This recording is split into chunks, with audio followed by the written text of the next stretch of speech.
We could mention the cities of Scotland, which today naturally are part of Great Britain and the United Kingdom, but before 1707, yes. They weren't technically part, but they also have a very long history.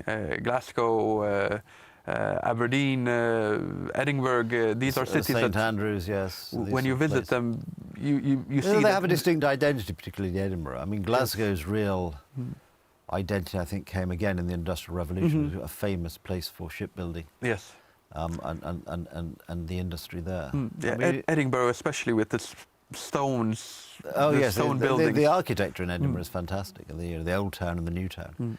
The new town, of course, is very old, a bit like the new town in Warsaw. Yes. Marvelous history.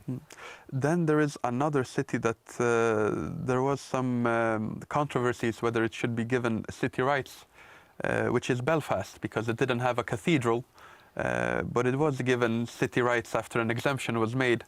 But naturally, that is a city that in some way could be considered to have been lost in the way that Yes, well, Poland... I suppose in that sense you might say that Dublin was lost when the Irish Free State was founded in 1922. But Yes.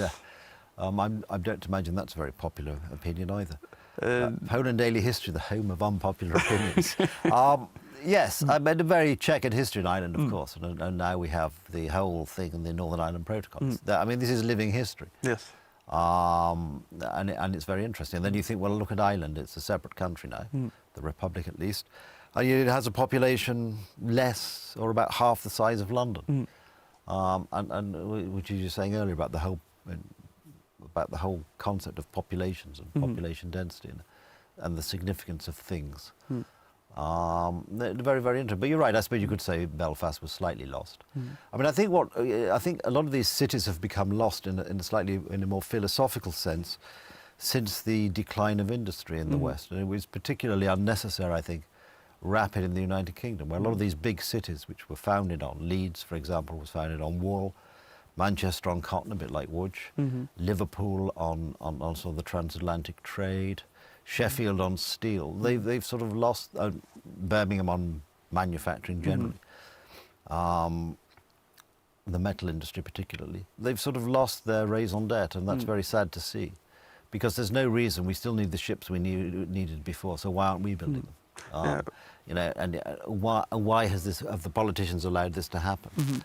And it is, and I don't think the answer is, oh, well, you can build it more cheaply in Vietnam. I don't think that's an answer anyway. Even Poland is beginning to suffer from this. Absolutely. We have a similar situation in the US with our so-called Rust Belt state in the northeast of the US with these old industrial cities that really in the last 40, 50 years, they are just crumbling.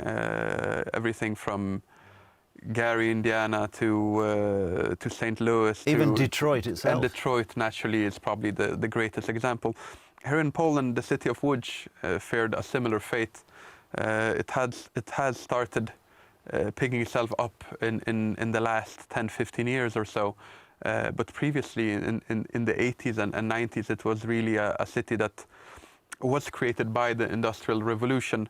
But during the late 20th century, started deteriorating rapidly. In